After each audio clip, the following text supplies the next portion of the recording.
اعوذ باللہ من الشیطان الرجیم بسم اللہ الرحمن الرحیم ولا یزالون یقاتلونکم حتی یردوکم عن دینکم ان استطاعوا ومن یرتدد منکم عن دینہ فیمت وہو کافر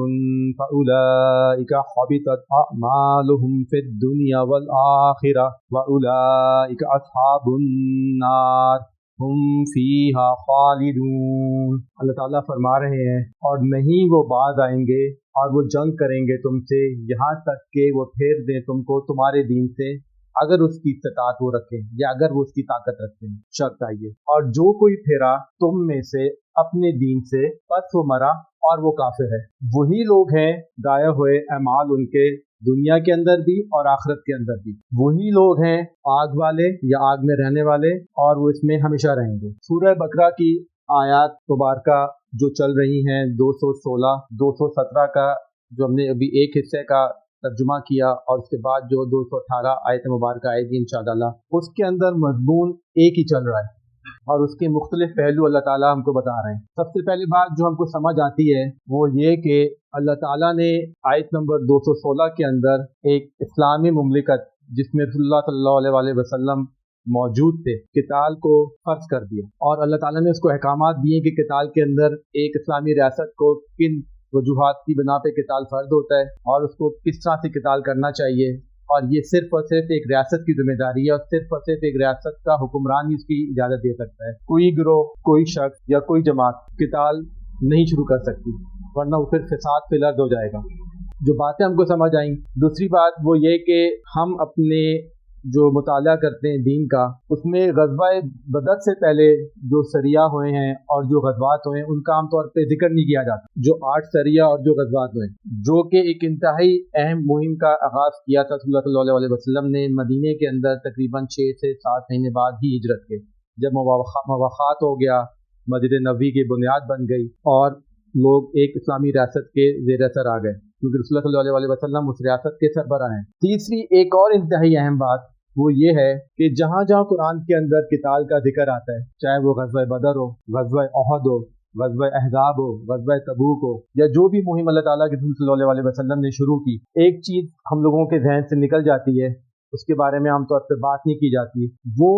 ہے اللہ تعالیٰ کی سنت جو شروع سے چلی آ رہی ہے، اور جو سنت ایگزیکٹلی اسی طرح سے رسول اللہ صلی اللہ علیہ وسلم کے ساتھ بھی ہوئی۔ وہ بات یہ ہے کہ جب اللہ تعالیٰ کسی قوم پہ نبی کو بھیجتے ہیں اور جب وہ قوم اس نبی کا انکار کرتی ہے تو اس پہ حجت تمام ہو جاتی ہے۔ اس بات کا مطلب، حجت تمام کا مطلب یہ ہے کہ اس قوم کے پاس کوئی چوائس نہیں رہتی، اس کے پاس کوئی بہانہ نہیں رہتا، اس کے پاس صرف 2 چیزیں ہوتی ہیں، یا تو وہ اس وقت کے نبی کا ساتھ دے گی اور سرخرو ہوگی، اور اگر وہ اس وقت کے نبی کا ساتھ نہیں دے گی تو اس قوم پہ دنیا کے اندر بھی اللہ تعالیٰ کا عذاب آئے گا، اور جو آخرت میں عذاب آنا ہے وہ تو آنا ہی آنا ہے۔ یہ چیز ہم نے پڑھی سورہ الحاقہ کے اندر کہ اللہ تعالیٰ فرماتے ہیں کہ الحاقہ، پھر انہوں نے بتایا کہ کس طرح قوم سمود پہ اور کس طرح قوم عاد کے اوپر جب عذاب شروع ہوا تو وہ ہلانے والا عذاب اور ہوا چلانے والا عذاب تھا، سورہ الحاقہ کے اندر آتا، وہ دنیا کا عذاب، کیونکہ قوم نے نبیوں کی بات نہیں مانی تھی تو اللہ تعالیٰ نے ان کو دنیا میں پہلے عذاب دیا۔ اسی طرح سے ہم نے یہ دیکھا کہ جب قوم نوح نے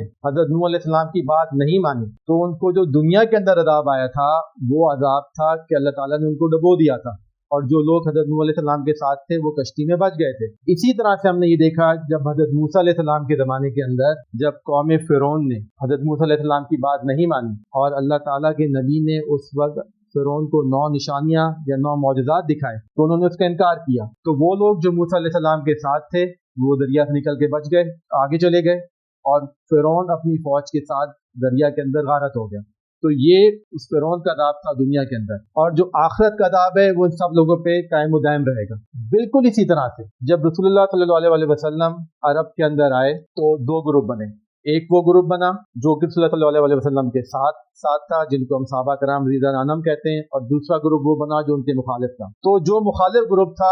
اس کو اللہ تعالیٰ نے رسول اللہ صلی اللہ علیہ وسلم اور ان کی صحابہ کرام کی تلواروں کے ذریعے عذاب دیا۔ یہ ہے دنیا کا عذاب ان کے لیے، اور یہ وہی سنت چلی آ رہی جو اللہ تعالیٰ کے شروع کے دن سے چل رہی ہے۔ غزوہ بدر میں ان کو مار پڑی، غزوہ احد میں ان کو سزا ملی، غزوہ احزاب میں سزا ملی، اور غزوہ تبوک میں ان کو سزا ملی، اور جب ان لوگوں نے جہاں جب صلی اللہ علیہ وسلم کا انکار کیا، جو وہاں پہ غزوات ہوئے وہاں پہ ان کو دنیا میں سزا مل گئی، اور جو آخرت کا عذاب ہے وہ ان پہ چلتا رہے گا. لیکن یہ چیزیں، یہ جو اللہ تعالیٰ کی سنت ہے، یہ جب ہوتی ہے جب نبی وقت وہاں پہ موجود ہے. اب جو قتال کی آیات قرآن مجید میں ہیں، آج کل کے زمانے میں ان کو سمجھنے کے لیے ہمارے پاس ایک اور نظریہ ہونا چاہیے. ہمارے علماء کو ہم کو اس بات کا بتانا چاہیے کہ جب نبی صلی اللہ علیہ وسلم موقع پہ موجود تھے تو اس وقت کیا ضرورت تھی، اب جو قتال دنیا میں ہوگا یا جو لوگ کر رہے ہیں یا جن کو کرنا چاہیے اس وقت صورتحال کیا ہوگی. یہ چیز ہم لوگوں کے ذہن سے نکل جاتی ہے اور ہمارے علماء کرام نے اس چیز کا کوئی خاص ذکر نہیں کیا ہے. لیکن اللہ کا شکر ہے کہ آج کل ان چیزوں پہ بات چیت ہونا شروع ہو گئی ہے.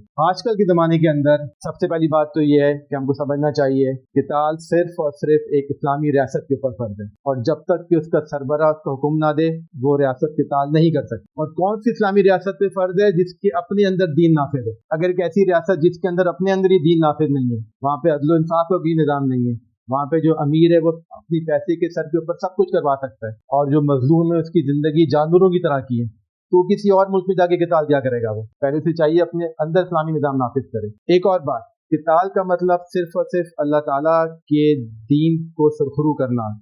ہوتا ہے. اس کا مطلب یہ نہیں ہے کہ آپ کسی ملک پہ قبضہ کر لیں، یا آپ نے یہ سوچ لیا کہ اس کی زراعت بہت اچھی ہیں اور آپ اللہ کا نام لے کے اس کی زمینوں پہ قبضہ کر لیں، یا آپ نے یہ سوچ لیا کہ اگر میں نے اس رقبے پہ قبضہ کر لیا تو میرا سیاسی اثر و رسوخ بڑھ جائے گا. یہ سب ایک طرح کی بہانے بازی ہے اور ایکسکیوزز ہیں جو کہ تاریخ میں چلتے آ رہے ہیں. یہ بات ہم لوگوں کے لیے سمجھنا انتہائی ضروری ہے کہ قتال اس وقت کیسے ہوا، آج کیسے ہوگا، صرف ریاست کر سکتی ہے، اور اس کے ٹارگٹس کیا ہوتے ہیں. ایک انتہائی پیچیدہ اور ایک انتہائی اہم ٹاپک ہے. اللہ تعالیٰ توفیق دیں کہ ہم اس کو مزید آگے سمجھ سکیں. دوسری بات، اب جو یہ بات ہوئی ہے سورہ آیت مبارکہ 216 کے پس منظر میں، اب 217 کے اندر کیا جو شروعات تھی، اللہ تعالیٰ کیا فرماتے ہیں؟ لوگوں نے سوال کیا یسألونک عن الشہر الحرام قتال فیہ، کہ لوگ آپ سے پوچھتے ہیں کہ کیا مقدس مہینوں کے اندر قتال کرنا کیسا ہے. یہ اب اس کا پس منظر کیا تھا؟ ہم کو یہ چیز بھی ذہن میں رکھنی چاہیے کہ سورہ بقرہ جو ہے یہ مدنی زندگی کے شروعات کی اس میں جو میجورٹی حصہ ہے وہ مدنی زندگی کے شروع کے اندر ہے. تو اللہ تعالیٰ نے ایک طرح سے رعایت دی ہوئی ہے منافقین کو بھی اور کفار کو بھی، اور ان کو سمجھا رہے ہیں. اصل میں یہ سوال آیا، ایک واقعہ نخلا ہوا جس کے اندر مسلمانوں کا ایک دستہ جو کہ حضرت عبداللہ بن جیش رضی اللہ عنہ کی سربراہی میں رسول اللہ صلی اللہ علیہ وسلم کی ہدایت کے عین مطابق ایک جگہ پہ پہنچا، اور انہوں نے خط کو کھولا. اس خط میں لکھا تھا کہ آپ اس مقام پہ جا کے نخلا میں جا کے قریش کے کافروں کی نقل و حرکت کو دیکھیں. بس یہ مقام جو نخلا ہے یہ طائف اور مکے کے مابین ہے. تو لیکن وہاں پہ کچھ صورتحال ایسی پیدا ہوئی کہ 6 اونٹ تھے 12 لوگوں کے پاس، جن میں سے 1 اونٹ اور 2 لوگ پیچھے رہ گئے. رجب کی آخری تاریخ چل رہی تھی. کچھ تفسیر ابن کثیر میں یہ بھی آتا ہے کہ صحابہ کرام رضی اللہ عنہم کو اس وقت تھوڑا کنفیوژن ہو گئی کہ رجب ختم ہوا ہے کہ نہیں ہوا. تیسری بات جو ہم کو مزید مطالعہ کرنے سے پتہ چلتا ہے تاریخ کا، وہ یہ ہے کہ قریش جو تھے، ہم سب کو پتہ ہے کہ انتہائی طاقتور قبیلہ تھا. عرب کے اندر ساری فارن پالیسی اس کی چلتی تھی، معاشی پالیسی اس کی چلتی تھی. وہ اتنے مضبوط تھے کہ وہ اپنی مرضی کے حساب سے کیلنڈر کو بھی آگے پیچھے کر لیتے تھے، کہ جس موقع پہ انہوں نے جنگ کرنا ہوتی تھی وہ کیونکہ ہم کو پتہ ہے کہ 4 مقدس مہینے حضرت ابراہیم علیہ السلام کے زمانے سے چلے آ رہے تھے، ذیقعد، ذی الحج اور محرم، اور چوتھا رجب کا. تو جب انہوں نے کسی قبیلے کو تنگ کرنا ہوتا تھا یا جنگ کرنی ہوتی تھی، اس کا من تو ہونا تھا، قریش اپنے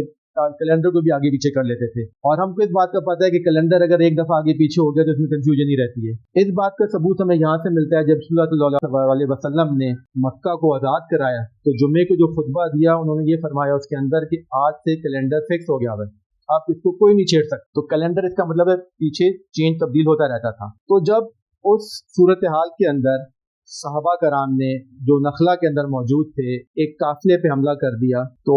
قریش مکہ نے اور منافقین نے اور جو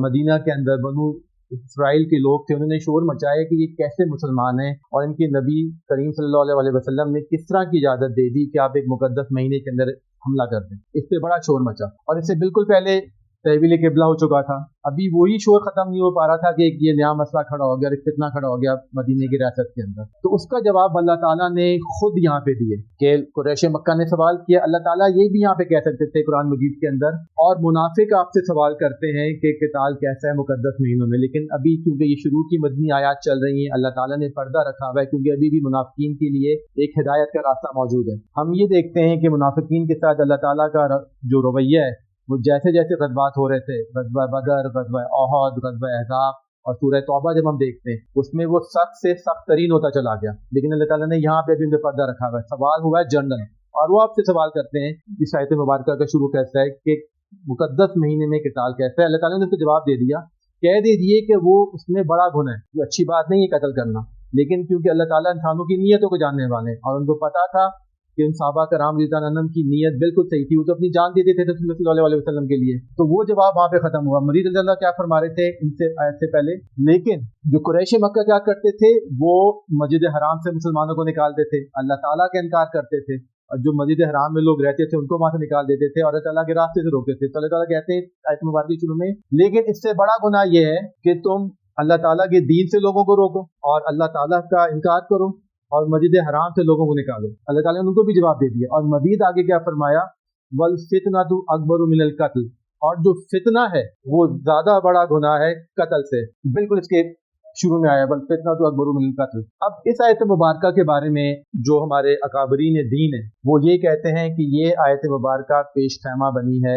غزوہ بدر کا، کیونکہ اس کے بالکل 2 مہینے بعد تو واقع نخلا کے 2 مہینے بعد غزوہ بدر ہوا. لیکن کچھ لوگ یہ کہتے ہیں یہ آیت مبارکہ کم سے کم پیش خیمہ بنی ہے غزوہ تبوک کا، یا کم سے کم پیش خیمہ بنی ہے آزادی مکہ کا، کیونکہ اللہ تعالیٰ اس آیت مبارکہ کے اندر مسلمانوں کو ایک طرح کا بتا رہے ہیں کہ آگے تمہارے ساتھ کیا کیا ہونے والا ہے، اور تمہارے ساتھ قریش مکہ یا وہ لوگ جو بھی دین اسلام کے خلاف ہیں وہ کیا سلوک کریں گے. اب اللہ تعالیٰ یہاں پہ فرماتے ہیں جو بات ہوگی کہ نخلا والوں کو اللہ تعالیٰ نے بری کر دیا، ان کی اللہ تعالیٰ نے تائید میں آیت مبارکہ نازل کر دی اور ان کو یہ بتا دیا قریش مکہ کو کہ زیادہ بڑا گناہ یہ ہے کہ تم اللہ تعالیٰ کے راستے سے لوگوں کو روکتے ہو، ان کا انکار کرتے ہو اور مسجد حرام سے لوگوں کو نکالتے ہو. اور فتنہ جو ہے وہ زیادہ بری بات ہے قتل کرنے. اس میں اللہ تعالیٰ رسول اللہ صلی اللہ علیہ وسلم کو یہ بتا رہے ہیں اور ان کے ساتھ جو صحابہ کرام رضی اللہ عنہم تھے کہ فتنہ کا جو اس وقت جو گڑھ تھا وہ تھا قریش، کیونکہ مدینے کے مقابلے میں جو ریاست تھی وہ قریش کی ریاست مکہ کے اندر تھی اور وہ انتہائی مضبوط ریاست تھی. سارے قبیلے عرب کے ان کے تابع تھے، دین کے حساب سے بھی سالانہ وہاں پہ حج ہوتا تھا، جس طرح کا بھی نئی شکل اس وقت حج کی بنائی ہوئی تھی. امن و امان قریش والے قائم رکھتے تھے، پیسہ ان کے پاس پورے عرب سے آتا تھا جب وہ حج کرنے کے لیے آتے تھے. تو وہ ایک انتہائی مضبوط ریاست تھی اور وہ جس کو ویٹو کرنا چاہیں اس وقت ویٹو کر دیتے تھے. تو فتنے کا جو گڑھ اس وقت بنا ہوا تھا وہ بدقسمتی سے مکہ مکرمہ بنا ہوا تھا، جو کہ مسلمانوں کی مقدس ترین جگہ ہے اور جہاں پہ حضرت آدم علیہ السلام آئے اور جنہوں نے سب سے پہلے وہاں پہ کعبے کی تعمیر کی. تو اللہ تعالیٰ سمجھا رہے ہیں مسلمانوں کو اور اگلی پلاننگ بتا رہے ہیں کہ قریش مکہ، اگر ان آیت مبارکوں کو ہم لوگ اس زمانے میں لے کے سمجھیں، بتا رہے ہیں مسلمانوں کے کہ واقعی نخلا ہو گیا، اس پہ شور مچ گیا،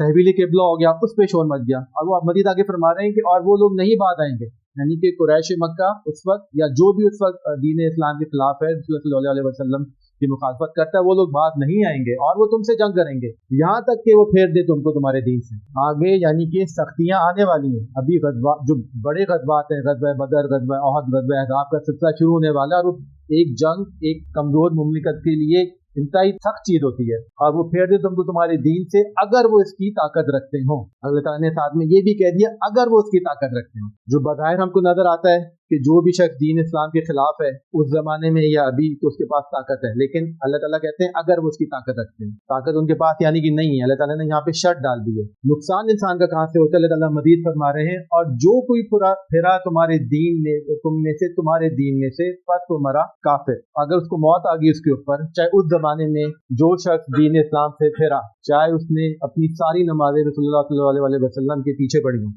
یا اس نے رسول اللہ صلی اللہ علیہ وسلم کے کہنے پہ کچھ بھی کیا ہو لیکن وہ دین سے پھر گیا، تو اللہ فرماتے ہیں اس کے سارے اعمال دنیا کے اور آخرت کے وہ ضائع ہو جائیں گے، اور اگر وہ مرا تو اللہ تعالیٰ کے نزدیک وہ کافر ہی مرے گا. آج کے دور کے اندر ایک چیز اور ہم بات کرتے ہیں کہ رسول اللہ صلی اللہ علیہ وسلم جب معاشرے کے اندر موجود تھے مدینہ کے اندر، تو ان کا سب سے امپورٹنٹ جو ٹاسک تھا وہ یہ تھا کہ مکے کو آزاد کرایا جائے، کیونکہ مکہ اسلام کا گھر ہے اور اس وقت قریش مکہ کا اس پہ قبضہ تھا. تو جو بھی پلاننگ چل رہی ہے اس کا جو کم سے کم آزادی مکہ تک، وہ اس کو مکے کو آزاد کرانا ہے. تو مسلمانوں کو یہاں پہ بتایا جا رہا ہے کہ تمہارے لیے آگے تکلیفیں ہوں گی، کیونکہ اگر وہ فتنہ رسول اللہ صلی اللہ علیہ وسلم کے زمانے میں ختم نہ ہوتا، مکہ رسول اللہ صلی اللہ علیہ وسلم کے زمانے میں اگر فتح نہ ہوتا تو ڈر یہ تھا کہ فتنہ مزید بڑھ جاتا، کیونکہ رسول اللہ صلی اللہ علیہ وسلم وہاں پہ موجود تھے تو اس فتنہ کو وہاں پہ ختم کرنا تھا. تو ساری پلاننگ ہو رہی ہے مکی کی آزادی کے لیے، اور ہم دیکھتے ہیں کہ مکی کی آزادی کے بعد غزوہ تبوک کے اندر اسلام پورے عالم عرب پہ چھا گیا ہوا تھا اور رسول اللہ صلی اللہ علیہ وسلم کی جو حجت تھی وہاں پہ عرب کے اوپر تمام ہو گئی تھی. تو اللہ تعالیٰ مزید یہاں پہ کیا فرماتے ہیں، اور جو کوئی پھرا تم میں سے تمہارے دین سے، یعنی کہ کفار یا وہ لوگ جو اسلام کے خلاف ہیں وہ اس کی طاقت نہیں رکھتے، اگر تم لوگ پھرو گے تو خود ہی پھرو گے. ردا یردو باب افتعال میں اس کے یہ دیکھا دیکھی ہوتا ہے. آگے اس سے جو بنتا ہے ارتداد، وہ ہے مصدر اس کا، اور وہ انسان خود واپس جاتا ہے. تم میں سے تمہارے دین میں سے، پس وہ اگر اس کو موت بھی آ جاتی ہے پھر جاتا ہے تو اللہ کے باہوا کافر جملہ اسمیہ، اور وہ کافر ہی ہے. وہ مرے گا تو اللہ تعالیٰ کے نزدیک وہ کافر والی موت سے مرے گا. اس بات کا مطلب یہ ہے کہ اگر اس کے پاس شناختی کارڈ پاکستان کا ہوگا اس شخص کے پاس اور اس سے مسلمان لکھا ہوگا، لیکن اگر وہ پھر گیا اپنے دین سے تو اللہ کے نزدیک وہ کافر ہی مرے، چاہے اس کی نماز جنازہ یہاں پہ ہو، اس کا یہاں پہ جائیداد تقسیم کی جائے اسلامی اصولوں کے مطابق، لیکن جو کوئی شخص پھر گیا اللہ کے دین سے وہ کافر ہی مرتا ہے. بس ضائع کر دیے ہو گئے ان کے اعمال دنیا میں اور آخرت میں، اور وہی لوگ یہاں کے رہنے والے ہوں فیہا خالدون، اور اس میں ہمیشہ رہیں گے. اب یہ آیت مبارکہ ہم نے سمجھ لی کسی حد تک، اللہ تعالیٰ توفیق دے ہم کو مزید سمجھنے کی کہ اس زمانے کے اندر کیا ہوا. لیکن اصل بات ہے کہ ارتداد کیا ہوتا ہے. ارتداد کا مطلب کیا ہے کہ انسان پھر جائے اللہ تعالیٰ کے دین سے فتنے کی بنیاد کے اوپر، کیونکہ اللہ تعالیٰ نے شروع میں فرمایا فتنہ زیادہ بری بات ہے قتل سے. اگر اب ارتداد ہے کہ ہم اس کو سمجھتے ہیں، ہم اس چیز کو صرف ماضی کے اوپر لے جاتے ہیں کہ مدینے کے اندر کیا ہوا، مکے کے اندر کیا ہوا اور قرآن مجید نے کیا فرمایا. لیکن یہ مسئلہ آج بھی ہمارے لیے اتنا ہی بڑا ہے اور اتنا ہی ہے ہمیں جتنا اس زمانے کے اندر تھا. مثال کے طور پہ ایک شخص کسی ایسے اسلامی ملک کے اندر رہ رہا ہے جہاں پہ عدل و انصاف نہیں ہے، وہ یہ کہتا ہے کہ اگر دوسرے لوگ میرے پڑوسی عدل و انصاف پہ نہیں ہیں، ان کو غلط فیصلے کرنے کے اچھے پیسے مل جاتے ہیں، ان کے بچے اچھے اسکولوں میں چلے جاتے ہیں، تو میں بھی غلط فیصلے کر لیتا ہوں. تو یہ اس پر اپنے دین سے ارتداد ہو گیا، وہ نکل گیا اس کے اندر. ایک شخص جو کہ مثال کے طور پہ کسی ملک کے اندر زمین کا کاروبار کرتا ہے اور وہ دھوکے دہی سے زمینیں خرید کے لوگوں کو دے رہا ہے، تو یہ معاشی طور پہ اس شخص کا ارتداد ہو گیا اپنے دین یا اللہ کے اوپر وہ قائم نہیں ہے، چاہے اس کا نام کچھ بھی ہو، اس کے شناختی کارڈ پہ کچھ بھی لکھا ہو، وہ کتنی بھی حج کر رہا ہو، وہ کتنے لوگوں کو کھانا کھلا رہا ہو. تو یہ انسان کی انفرادی کیفیت بھی ارتداد کیا چیز ہوتی ہے، اور معاشرے کی بھی کیفیت ہے کہ ایک معاشرہ جو کہ دین پہ قائم ہی نہیں ہے، جہاں پہ ہر کسی کو پتہ ہے کہ میں کتنے پیسے دو کے اپنا کوئی بھی کام کرا سکتا ہوں، تو وہ اس معاشرے کا معاشی طور پہ ارتداد ہو گیا ہے. اس طرح کی بالکل ملتی جلتی ایک آیت مبارکہ کا ہم نے ابھی سورہ بقرہ کے اندر کچھ عرصے پہلے ذکر کیا ہے. آیت نمبر 81 ہے سورہ بقرہ کی. اللہ تعالیٰ فرماتے ہیں بَلَا مَنْ كَسَبَ سَيِّئَةً وَأَحَاطَتْ بِهِ خَطِيئَتُهُ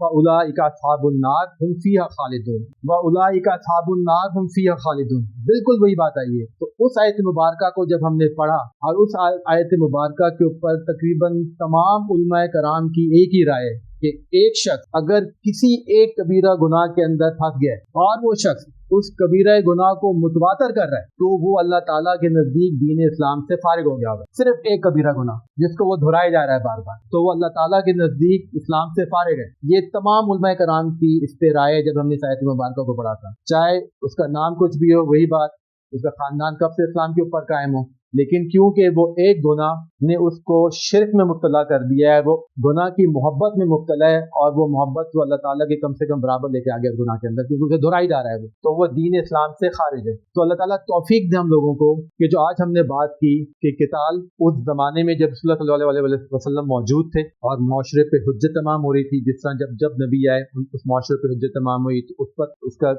کیا مقصد تھا. آج کی دنیا کے اندر یہ کب ہو سکتا ہے؟ صرف اسلامی مملکت کے ذریعے ہی ہو سکتا تھا، ذریعے ہو سکتا ہے، اور وہ بھی مملکت جب اپنے دین کے اوپر قائم ہو، اس کی جو زیر مقصد کوئی سیاسی یا کوئی زمینی فتوحات نہ ہو. اور اگر کسی انسان سے کسی وقت غلطی ہو جائے لیکن اس کی نیت صاف، جس طرح صحابہ کرام رضی اللہ عنہم سے واقع نخلا کے اندر ہوا، تو اللہ تعالیٰ معاف کرنے والے ہیں، کیونکہ صلی اللہ علیہ وسلم نے فرمایا انما الاعمال بالنیات. اللہ تعالیٰ جو ہے انسان کی نیت کو دیکھتے ہیں. پر جس کسی نے فمن کانت ہجرتہ الی اللہ ورسولہ فہجرتہ الی اللہ ورسولہ، پر جس کسی نے ہجرت کی اللہ تعالیٰ اور اس کے رسول کے لیے، وہ ہجرت ہے اللہ تعالیٰ اور اس کے رسول کے لیے. او امارات یتزوجها فہجرتہ الی ما ہاجر الیہ، پر جس کسی نے ہجرت کی دنیا کو حاصل کرنے کے لیے یا کسی عورت سے شادی کرنے کے لیے، پر اس کی ہجرت اس کی کام جس کی وجہ سے اس نے ہجرت کی. تو جو کام ہم لوگ کریں کم سے کم آج سے اس کے پیچھے ہم کو اپنی نیت کا پتہ ہونا چاہیے کہ انسان کی نیت صاف ہو، اللہ تعالیٰ کا کیا حکم یہ زیر اثر ہے وہ بتا ہونا چاہیے. غلطی انسان سے ہو جائے اللہ تعالیٰ معافی مانگے، اور معافی ویسی مانگے کہ دوبارہ وہ کام کبھی نہیں کرے گا. توبۃ النصوح ہونا چاہیے. اور اللہ تعالیٰ توفیق دے ہم لوگوں کو مزید اس بات کی سمجھنے کی کہ ہم ارتداد سے بچیں. ہم لوگ ان چیزوں کا ذکر کرتے ہیں صرف اور صرف کہ ماضی میں کیا ہو گیا، حالانکہ آج ارتداد کا فتنہ اس زمانے کی نسبت کہیں زیادہ ہے. بہت سی چیزیں ایسی ہیں جو کہ ہم نے اپنی آسانی کی خاطر دین کی چیزیں ختم کر دی ہیں، تو یہ ہمارا ایک درجے کے اندر اپنے دین سے ارتداد ہے. صدق اللہ العظیم. جزاک اللہ.